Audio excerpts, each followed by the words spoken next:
اے انسان، اے مسلمان، جب تو نے لا الہ الا اللہ پڑھا ہے، جب تم نے امام الانبیاء کے دامن کو پکڑا ہے، تو تیرے لیے لازم یہ ہے کہ تو اللہ اس کے رسول کے حکم کے سامنے اپنا سر جھکا۔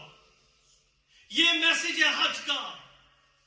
آج ہم کلمہ تو امام الانبیاء کا پڑھتے ہیں، ہم کلمہ تو رسول اللہ صلی اللہ علیہ وسلم کا پڑھتے ہیں، عشق کے گن ہم گاتے ہیں، لیکن اللہ اس کے رسول کا حکم ہمارے سامنے جب آتا ہے تو ہمارے ایمان کے اندر لرزہ پیدا ہو جاتا ہے، ہمیں اپنے مفادات نظر آنے شروع ہو جاتے ہیں۔ لیکن ایک مسلمان اپنے مفادات کو بھی قربان کرتا ہے۔ لوگوں، ایک مسلمان اپنا نقصان تو برداشت کر سکتا ہے، لیکن وہ کبھی بھی اللہ اس کے رسول کے حکموں پر سمجھوتا نہیں کر سکتا۔ مفتی عثمانی کے بیانات اور شرعی سوالات و جوابات کو لائک، شیئر اور سبسکرائب کرنا نہ بھولیے۔ ان الحمد للہ والصلاة والسلام علی رسول اللہ،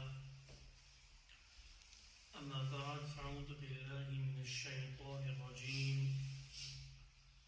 بسم اللہ الرحمن الرحیم، وَأَذِّن فِي النَّاسِ بِالْحَجِّ يَأْتُوكَ رِجَالًا وَعَلَى كُلِّ ضَامِرٍ يَأْتِينَ مِنْ كُلِّ فَجٍّ عَمِيقٍ۔ صدق اللہ مولانا العظیم۔ اللهم صل على محمد وعلى آل محمد كما صليت على إبراهيم وعلى آل إبراهيم إنك حميد مجيد۔ اللهم بارك على محمد وعلى آل محمد كما باركت على إبراهيم وعلى آل إبراهيم إنك حميد مجيد۔ حضرات محترم، بھائیوں، بزرگوں، دوستوں، نوجوان ساتھیوں،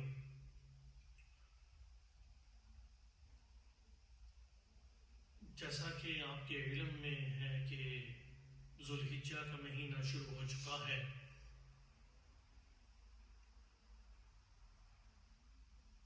اس سے پہلے کہ میں اس کے ڈیٹیل میں جاؤں،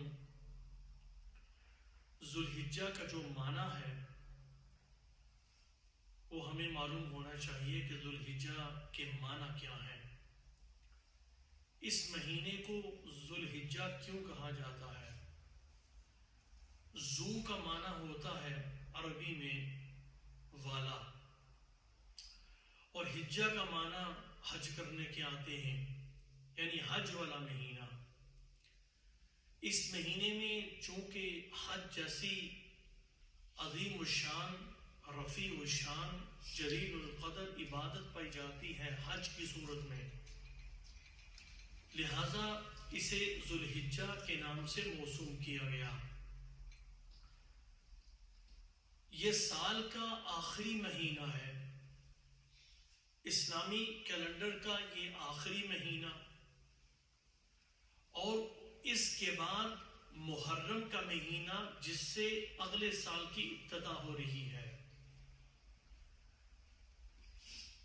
اس مہینے میں اللہ رب العزت نے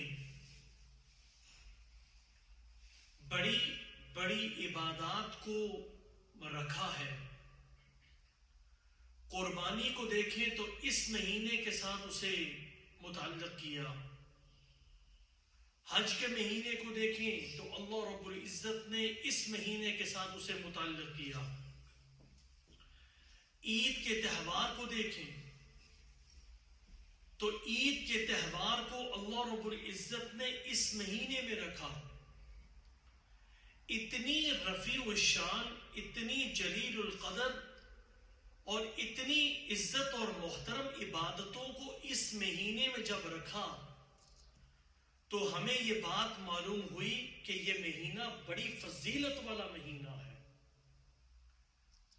ظاہر ہے کہ جس مہینے میں اللہ رب العزت نے اتنی بڑی بڑی عبادتیں رکھی ہوں، اور پھر اس کے بعد اس مہینے کے فضائل اور اس مہینے کی دنوں کی قسمیں اللہ رب العزت نے کھائی ہیں، تو جب اللہ رب العزت نے کسی مہینے کی قسم کھائی اس کے صبح کی قسم کھائی ہو اور اس کے دن کی قسم کھائی ہو، تو پھر جس چیز کی قسم خود رب العالمین کھا رہے ہوں تو اس کی فضیلت اس قسم سے ہی واضح ہو جاتی ہے۔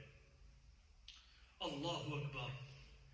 میرے بھائیوں، جیسے میں نے کہا کہ یہ مہینہ سال کا آخری مہینہ ہے، یہ ہمارے لیے ایک میسج بھی ہے۔ سال آ رہے ہیں، سال رخصت ہو رہے ہیں، سالوں کے اینڈ ہو رہے ہیں۔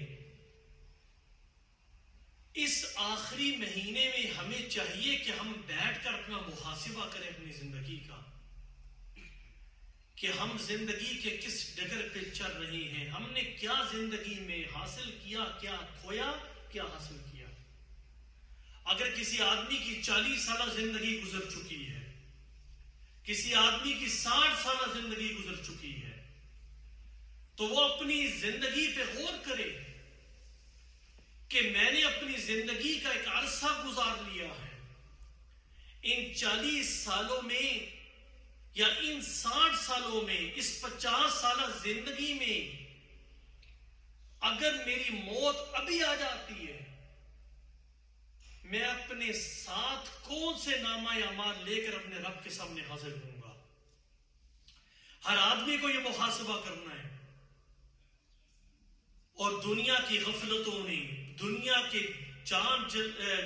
دنیا کے کاموں نے ہمیں اتنا مصروف کیا اور اتنا مگن کر دیا کہ اپنے ہاتھوں سے اپنے عزیز و قارب کو قبر کی پاتال میں اتارنے کے باوجود شیطان ہمیں یہ کہہ رہا ہے کہ بھائی تیری زندگی بڑی لمبی ہے اور تو نے بڑا جینا ہے، کوئی پریشانی کی ضرورت نہیں ہے۔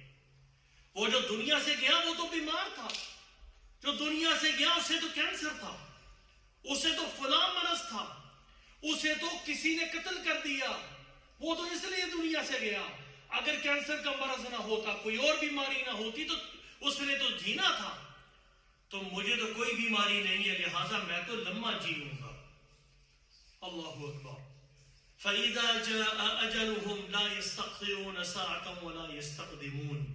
جب موت کا وقت آ جاتا ہے میرے بھائیوں، ایک منٹ نہ آگے نہ پیچھے، اسی ٹائم پہ اس کی موت آنی ہے۔ اور جب موت آئے گی تو انسان تمنا کرے گا، اے کاش میں نیک ہو جاتا، اے کاش میں نے کچھ صدقہ کیا ہوتا۔ وَلَن يُؤَخِّرَ اللَّهُ نَفْسًا إِذَا جَاءَ أَجَلُهَا۔ جب موت آ جاتی ہے اللہ اسے تاخیر نہیں کرتے اس میں۔ وَأَنفِقُوا مِمَّا رَزَقْنَاكُمْ مِن قَبْلِ أَن يَأْتِيَ أَحَدَكُمُ الْمَوْتُ فَيَقُولَ رَبِّ لَوْلَا أَخَّرْتَنِي إِلَىٰ أَجَلٍ قَرِيبٍ فَأَصَّدَّقَ وَأَكُن مِّنَ الصَّالِحِينَ۔ اللہ فرماتے ہیں کہ تم میں سے ہر آدمی کو چاہیے کہ اس وقت سے پہلے اللہ کے رستے میں صدقہ دے، اللہ کے رستے میں خرچ کرے، اس وقت سے پہلے کہ تم میں سے کسی کو موت آ جائے اور وہ کہے کہ اے کاش مجھے تھوڑی سی مہلت مل جائے۔ فَأَصَّدَّقَ وَأَكُن مِّنَ الصَّالِحِينَ، میں صدقہ کر دوں یا نیکوکاروں میں سے ہو جاؤں، لیکن اسے موقع نہیں ملے گا۔ اس موت کی گھڑی سے پہلے سنبھل جاؤ، اس موت کی گھڑی سے پہلے سبق سیکھ لو۔ ہمارے سامنے کتنی جوان موتیں ہوئی ہیں، ہماری آنکھوں کے سامنے طاقتور ترین انسان، ہمارے سامنے نوجوان، ہمارے سامنے قوت والے، مال والے اس دنیا کو چھوڑ کے گئے ہیں اور انہیں قبر کی پاتال میں اتارا گیا ہے۔ اس حسن کے باوجود، اس مال کے باوجود، اس دولت کے باوجود، جس دولت کے لیے وہ اللہ کو ناراض کرتے رہے، جس دولت کے لیے وہ اپنے رب سے دور ہوتے رہے، اللہ سے بغاوت کی، اللہ کے رسول کے ساتھ بغاوت کی، انہوں نے دنیا کے اندر اپنے مال و جا کو چھوڑا اور دنیا سے گئے تو 2 کفن باندھ کر، کپڑے ان کے ارد گرد باندھ کے اسے قبر کی پاتال میں اتار دیا گیا۔ اور یہی ہمارے ساتھ ہونا ہے۔ ہمیں کوئی مال دھوکہ نہ دے اور ہمیں یہ سوچ دھوکے میں نہ ڈال دے کہ ابھی بڑی زندگی پڑی ہے، اللہ اکبر. مومن تو ہر وقت موت کے لیے تیار رہتا ہے, قدم قدم پھونک پھونک کر دنیا کی اس وادی میں گزارتا ہے کہ کیا پتا کسی وقت اللہ کی طرف سے مجھے بلاوا آ جائے اور مجھے اللہ کے سامنے جب میں کھڑا ہوں تو کم از کم میں کچھ ہمارے صالحہ ساتھ لے کے جاؤں. تو لوگوں, یہ مہینہ سال کا آخری مہینہ ہے, اس پہ انسان کو محاسبہ کرنا چاہیے. اللہ اکبر. اس مہینے کی عظمت, ذوالحجہ کے مہینے کی عظمت, آپ اس حدیث سے بھی اس کا اندازہ لگا سکتے ہیں کہ آپ صلی اللہ علیہ وسلم نے فرمایا, اللہ رب العزت نے سارے شہروں میں سے شہروں کو چنا اور سارے شہروں میں سے اللہ نے مکہ مکرمہ کو چنا اور اسے پسند فرمایا. پھر اللہ رب العزت نے زمانے کو چنا اور سارے زمانوں میں سے اللہ رب العزت نے اشہر حرم یعنی محرم, ذی قعدہ, ذوالحجہ, رجب, 4 جو محترم مہینے ہیں, اللہ رب العزت نے زمانوں میں سے انہیں چنا اور 4 مہینوں کے زمانوں میں سے اللہ رب العزت نے ذوالحجہ کے مہینے کو پسند فرمایا. اور پھر اس ذوالحجہ کے مہینے میں جو ابتدائی 10 دن ہیں اللہ رب العزت کو وہ پسند ہے. پھر اللہ رب العزت نے دنوں کو چنا, دنوں میں سے اللہ نے جمعے کو پسند فرمایا. پھر اللہ رب العزت نے راتوں کو چنا اور راتوں میں سے اللہ رب العزت نے لیلۃ القدر کو پسند فرمایا. پھر اللہ نے گھڑیوں کو چنا, ان گھڑیوں میں سے جو فرض نماز کی گھڑیاں ہیں وہ اللہ کو انتہائی زیادہ محبوب ہیں. اور اللہ نے کلام کو چنا, اس کلام میں سے جو اللہ رب العزت کو پسند ہے وہ ہے سبحان اللہ والحمد للہ ولا الہ الا اللہ واللہ اکبر. یہ کلام اللہ کو محبوب ہے. ایک صحابی کو رسول اللہ صلی اللہ علیہ وسلم نے خطاب میں یہ بات بیان فرمائی. آپ نے فرمایا کہ اے میرے صحابی, رمضان المبارک کے روزے رکھ. انہوں نے عرض کیا کہ اللہ کے رسول, رمضان کے علاوہ بھی روزے رکھنے کی قوت میرے اندر موجود ہے. آپ نے فرمایا کہ ہر مہینے میں ایک روزہ رکھو. اے اللہ کے رسول, مزید ہر مہینے 2 روزے رکھو. اے اللہ کے رسول, اس سے زیادہ میرے اندر طاقت موجود ہے. آپ نے فرمایا کہ مہینے میں 3 روزے رکھو. کہا کہ اللہ کے رسول, اس سے زیادہ میرے اندر قوت موجود ہے. تو اللہ کے رسول صلی اللہ علیہ وسلم نے فرمایا کہ جو 4 محترم مہینے ہیں ان میں روزے رکھو. اور پھر آپ نے فرمایا کہ 3 روزے رکھو. پھر آپ نے اپنی انگلیوں کو ایسے بند کیا. پھر ہم نے فرمایا 3 روزے رکھو, پھر انگلیوں کو بند کیا. مطلب یہ تھا کہ ان اشہر حرم میں, ذوالحجہ, رجب, ذی قعدہ اور محرم کے مہینوں میں آپ روزے رکھو, 3 روزے, پھر چھٹی کرو, پھر 3 روزے رکھو, پھر اس طرح کر کے. لیکن اگر یہ ترتیب اس طرح کسی کے ساتھ نہ ہو, جس طرح آسانی ہو اس طرح وہ روزے رکھ سکتا ہے نفلی. اس مہینے میں اللہ رب العزت کو عبادت انتہائی زیادہ محبوب ہے. اور محبوب کیوں نہ ہو لوگوں, محبوب کیوں نہ ہو جس چیز کی قسم اللہ نے خود اٹھائی اور فرمایا کہ والفجر ولیال عشر والشفع والوتر واللیل اذا یسر. اللہ رب العزت نے فرمایا کہ قسم ہے فجر کی, 10 راتوں کی, جفت کی, طاق کی قسم ہے. اللہ رب العزت نے فجر کے وقت کی قسم اٹھائی ہے. اس سے یا تو ہر روز فجر مراد ہے, ہر روز کی صبح مراد ہو سکتی ہے, یا اس سے مراد ذوالحجہ کی 10ویں ذوالحجہ کی صبح فجر مراد ہے. دونوں قول موجود ہیں. اور 10 راتوں کی قسم, حضرت ابن عباس رضی اللہ تعالی عنہ فرماتے ہیں کہ 10 راتوں سے مراد ذوالحجہ کی ابتدائی 10 راتیں ہیں. اللہ رب العزت نے ابتدائی 10 راتوں کی قسم کھائی ہے. والشفع والوتر، اللہ رب العزت نے جفت کی اور طاق کی قسم کھائی ہے.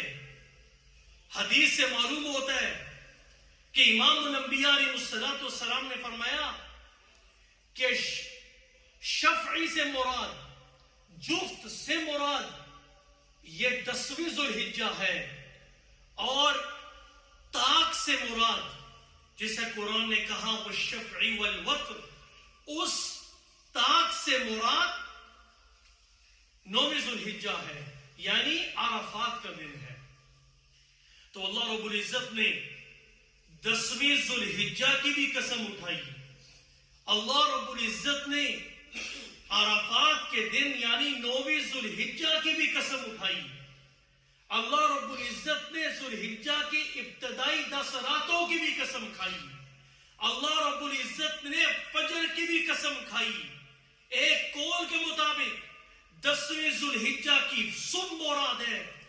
ان 3-4 چیزوں کی قسم اٹھا کر اللہ رب العزت نے ہمیں باور کروا دیا کہ ذوالحجہ کی راتیں بھی مبارک ہیں، ذوالحجہ کی صبح بھی مبارک ہے، اور یہ 10 ابتدائی جو ایام ہیں یہ بھی مبارک ہیں.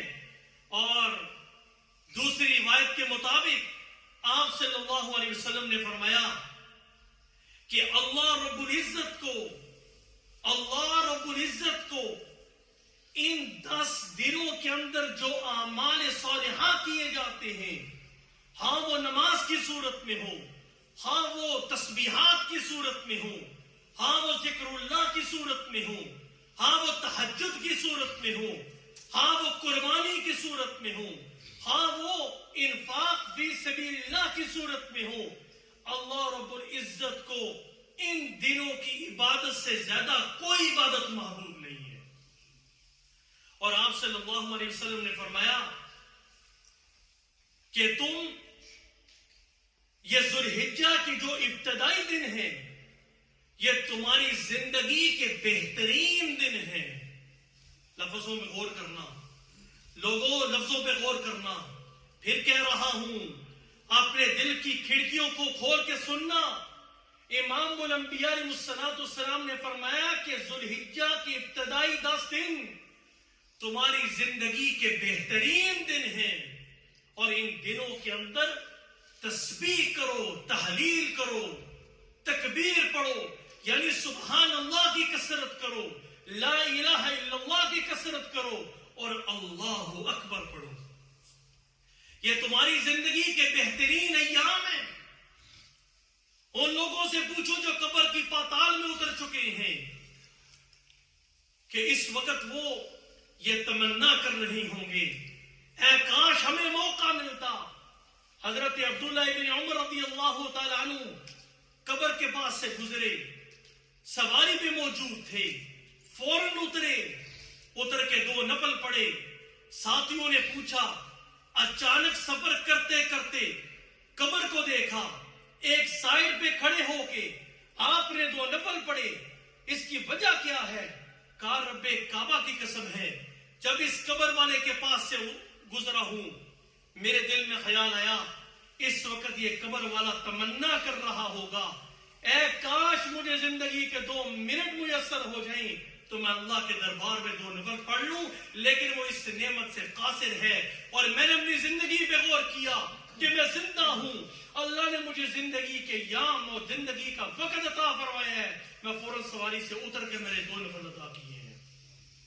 اللہ اکبر. تو میرے بھائیوں، اس مہینے میں اللہ رب العزت نے عظیم الشان عبادتوں کو جمع فرمایا، جن میں سے حج کی عبادت بھی ہے. آئیے تھوڑی سی جھلک حج کی پیش کروں.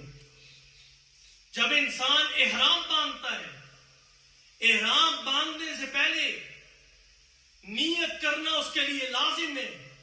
لوگ سمجھتے ہیں کہ 2 چادریں پہننا یہ حرام ہے. نہیں، بلکہ نیت کرنا اور نیت کے ساتھ تلبیہ پڑھنا.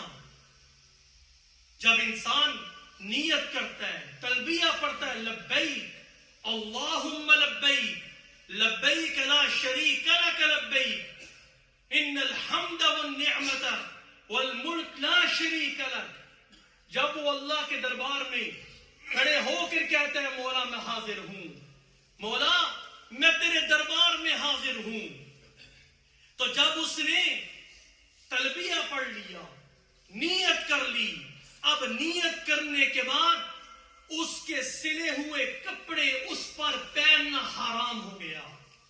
اب وہ سلے ہوئے کپڑے پہن نہیں سکتا.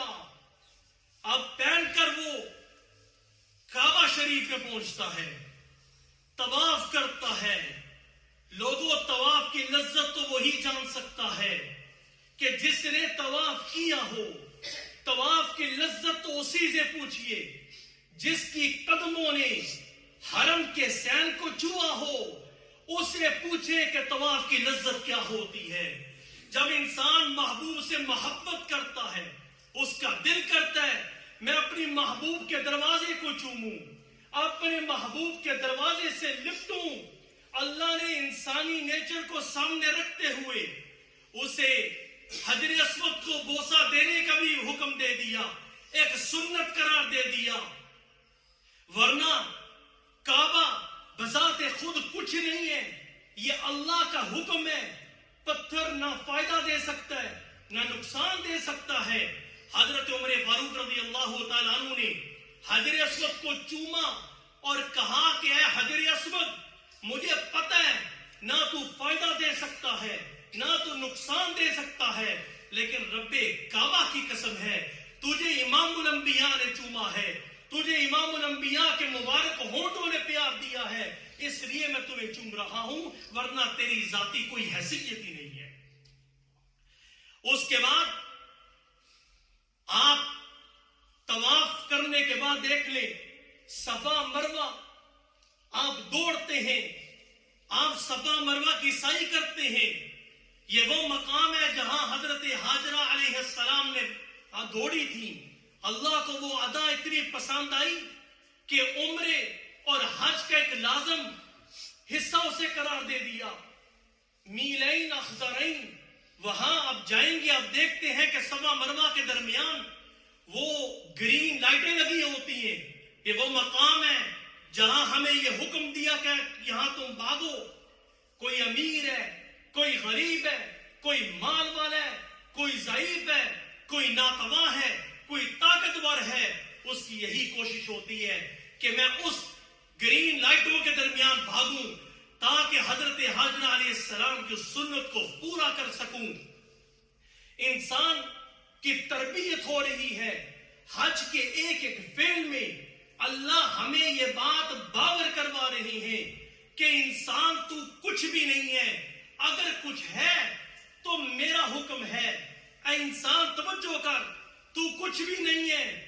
آپ نے عمرہ کر لیا, عمرہ کرنے کے بعد 8ویں ذوالحجہ کو آپ کو یہ حکم دے دیا گیا کہ جہاں حرم میں 1,00,000 نماز پڑھنے کا ثواب تھا, کون آدمی 1,00,000 کے ثواب کو چھوڑتا ہے, لیکن حجاج کو یہ حکم ہوا یہاں سے نکلو, احرام پہنو, حرم کو چھوڑو, مینا جاؤ, 5 نمازیں تم نے وہاں مکمل کرنی ہے.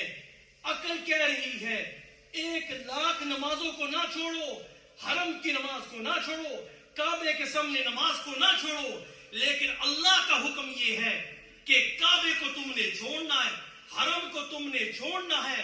اور یہ باور کروایا جا رہا ہے اے انسان تو کچھ بھی نہیں ہے, تو بھی ناقص, تیری عقل بھی ناقص, اصل چیز میرا حکم ہے. جب تک میں نے تمہیں کہا حرم میں نماز پڑھتے رہے, اب میں نے تمہیں کہا کہ نکل کر میدان کے اندر چلے جاؤ. 9ویں ذوالحجہ کو عرفات کا میدان, احرام پہن کے یہ حاجی, اور کہا کہ جو اس میدان عرفات کے اندر داخل نہیں ہوا اور وقوف عرفہ سے محروم رہ گیا, اس کا حج ہی نہیں ہوتا. پھر اس کے بعد سورج غروب ہونے کے بعد آپ رات کو مزدلفہ چلتے ہیں. مزدلفہ میں کوئی خیمہ نہیں ہے, مزدلفہ میں کوئی مکان نہیں ہے, کھولا میدان ہے, ننگے آسمان کے چھت کے نیچے آپ رات گزارتے ہیں. اس رات گزارنے سے پہلے عام حکم یہ ہے جب مغرب کی نماز کا ٹائم ہو آپ مغرب کو جلدی پڑھیں. امام الانبیاء علیہ السلام نے فرمایا میری امت اس وقت تک خیر پر رہے گی جب تک وہ جلدی مغرب پڑھتی رہے گی.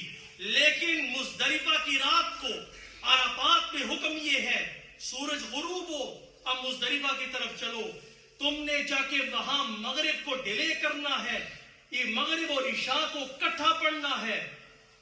پہلے حکم یہ تھا کہ جلدی پڑھو, اللہ کا حکم یہ ہے کہ مزدلفہ پہنچ کر تم نے دو نمازوں کو اکٹھا کرنا ہے, مغرب کو بھی عشاء کو بھی. آپ نے رات گزاری, وہاں سے کنکریاں اٹھائیں, آپ 10ویں ذوالحجہ کو جمرات پر پہنچتے ہیں. جمرات پر پہنچ کر آپ وہاں رمی کرتے ہیں, وہاں پتھراؤ کرتے ہیں. ایک ایک مقام پہ پتھر پھینکنے کے لیے کروڑوں ڈالر استعمال کیے جا رہے ہیں. انسان عقلی طور پہ سوچے پتھر مارا جا رہا ہے, لیکن اس پتھر مارنے کے پیچھے ہمیں حکم یہ ہے تم عقل کے گھوڑے نہ دوڑاؤ, تمہاری عقل بھی ناقص ہے, تم بھی ناقص ہو. تمہیں حکم دے دیا گیا کہ تم نے پتھر مارنے ہیں. ہماری تربیت کر دی گئی اے انسان, اے مسلمان, جب تو نے لا الہ الا اللہ پڑھا ہے, جب تم نے امام الانبیاء کے دامن کو پکڑا ہے, تو تیرے لیے لازم یہ ہے کہ تو اللہ اس کے رسول کے حکم کے سامنے اپنا سر جھکا. یہ میسج ہے حج کا. آج ہم کلمہ تو امام الانبیاء کا پڑھتے ہیں, ہم کلمہ تو رسول اللہ صلی اللہ علیہ وسلم کا پڑھتے ہیں, عشق کے گن ہم گاتے ہیں, لیکن اللہ اس کے رسول کا حکم ہمارے سامنے جب آتا ہے تو ہمارے ایمان کے اندر لرزہ پیدا ہو جاتا ہے, ہمیں اپنے مفادات نظر آنے شروع ہو جاتے ہیں. لیکن ایک مسلمان اپنے مفادات کو بھی قربان کرتا ہے. لوگوں, ایک مسلمان اپنا نقصان تو برداشت کر سکتا ہے, لیکن وہ کبھی بھی اللہ اس کے رسول کے حکموں پر سمجھوتا نہیں کر سکتا. تو یہ حج کا میسج ہے, خوبصورت میسج ہے. اور اسی ذوالحجہ کے مہینے میں اللہ رب العزت نے 9ویں ذوالحجہ عرفات کا دن رکھا ہے. ایک وہ حاجی جو 2 چادریں پہن کر طواف کر رہا ہے, حج کے ارکان پورے کر رہا ہے. جب انسان 2 چادریں پہنتا ہے, آج دنیا کے اندر زندہ ہو کے, یعنی زندہ ہونے کی حالت میں اللہ کے دربار میں کعبے کے سامنے حاضر ہوتا ہے, اسے میسج دیا جا رہا ہے آج تو نے اپنی قوت کے ساتھ, اپنی طاقت کے ساتھ, اپنے ارادے کے ساتھ تو نے یہ چادریں پہنی ہیں. اے مومن, اے انسان, یاد رکھ وہ وقت آنے والا ہے جب تو زندہ نہیں ہوگا, تو مردہ ہوگا, تو میت والا ہوگا, یعنی تو مرے ہوئے مردہ حالت میں ہوگا اور تو چارپائی پہ ہوگا. یہی لباس تمہیں پہن کر زیر زمین قبر میں جانا پڑے گا. ایک جب حجاج یہ پہنتے ہیں یہ کفن, تو انہیں یہ میسج دیا جا رہا ہے کہ یہ لباس ہے تمہارا زیر زمین, یہ لباس ہے مرنے کے بعد تمہارا یہ لباس ہے. تو حجاج جب وہاں جاتے ہیں تو انہیں یہ میسج ہر موقع پہ لوگوں دیا جا رہا ہے. 9ویں ذوالحجہ کو جب وہ یہ لباس پہن کر, جو چادریں پہن کر ہی حرام کی, 9ویں ذوالحجہ کو میدان عرفات میں حاضر ہوتے ہیں. اللہ کے رسول صلی اللہ علیہ وسلم نے فرمایا کہ اللہ فخر کرتے ہیں فرشتوں کے سامنے, اے میرے فرشتوں دیکھو یہ میری مغفرت حاصل کرنے کے لیے, میری رضا حاصل کرنے کے لیے یہ حاجی یہاں جمع ہوئے ہیں. اللہ ان کی بخشش فرماتے ہیں. لیکن آپ صلی اللہ علیہ وسلم نے فرمایا کیونکہ اللہ کی رحمت تو ہر چیز پر وسعت والی ہے, اللہ رب العزت دوسرے لوگوں کو بھی اپنے بندوں کو محروم نہیں کرتے. جس دن اللہ ان کی مغفرت فرماتے ہیں, اگر 9ویں ذوالحجہ کو اگر کسی آدمی نے روزہ رکھا, آپ صلی اللہ علیہ وسلم نے فرمایا کہ یہ بندہ میدان عرفات میں شامل نہیں ہے حاجیوں کے ساتھ, جہاں اللہ ان کی بخشش فرمائیں گے. جس نے 9ویں صلی اللہ علیہ وسلم نے فرمایا کہ اس کے پچھلے سال کے صغیرہ گناہ اور اگلے سال کے صغیرہ گناہ کو اللہ رب العزت معاف فرما دیں گے.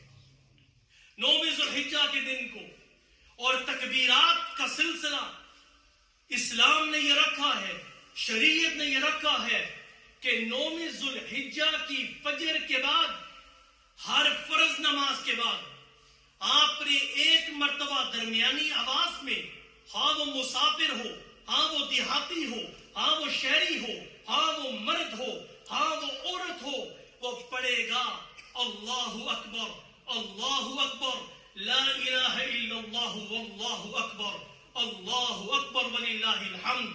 9 ذی الحجہ کو, 9 ذی الحجہ کی فجر سے لے کر 13 ذی الحجہ کی عصر تک, 9 ذی الحجہ کی فجر سے لے کر 13 ذی الحجہ کی عصر تک وہ یہ تکبیر ایک مرتبہ پڑھنا سنت ہے, 3 مرتبہ پڑھنا سنت نہیں ہے. اور بعض لوگ مسجدوں کے اندر بہت زیادہ اونچی آواز میں پڑھتے ہیں, درمیانی آواز میں پڑھنا چاہیے, اور سنتوں کے بعد اس کا وقت نہیں ہے بلکہ فرض کے بعد اس کا وقت ہے. اور ایک اہم مسئلہ, چونکہ ریکارڈنگ ہو رہی ہے بہت سارے لوگ سنتے ہیں, ایک اہم مسئلہ سن لیجئے. اگر ان 5 دن 9ویں 10ویں 11ویں 12ویں 13ویں ان 5 دنوں کی کوئی بھی نماز اگر قضا ہو جائے, مثال کے طور پر 10ویں ذی الحجہ کی ظہر آپ نے قضا کر دی, اللہ رب العزت محفوظ فرمائے کسی سے قضا ہو گئی 10ویں ذی الحجہ کی ظہر, اور اس نے 10ویں ذی الحجہ کی ظہر اسی سال ان 5 دنوں کے اندر اگر قضا کی تو وہ اس قضا نماز کے بعد بھی یہ تکبیر پڑھے گا اللہ اکبر اللہ اکبر. لیکن اگر یہی نماز 10ویں ذی الحجہ کی ظہر کی اگر اس نے 5 دن گزرنے کے بعد اگر قضا کی تو یہ جو تکبیر ہے اس پر پڑھنی لازم نہیں ہے. اسی طرح 5 دنوں کے اندر اگر ان 5 دنوں سے پہلے کوئی نماز قضا ہوئی ہے, 9 ذی الحجہ سے پہلے کوئی پہلی نمازیں قضا ہیں, جب آپ ان دنوں کے اندر جب قضا کریں گے تو پھر ان دنوں کی وہ جو پہلے کی جو نمازیں ہیں جب ان دنوں کے اندر قضا کریں گے اس کے بعد تکبیر پڑھنی لازم نہیں ہے. جو کچھ کہا سنا اللہ رب العزت عمل کرنے کی توفیق عطا فرمائے.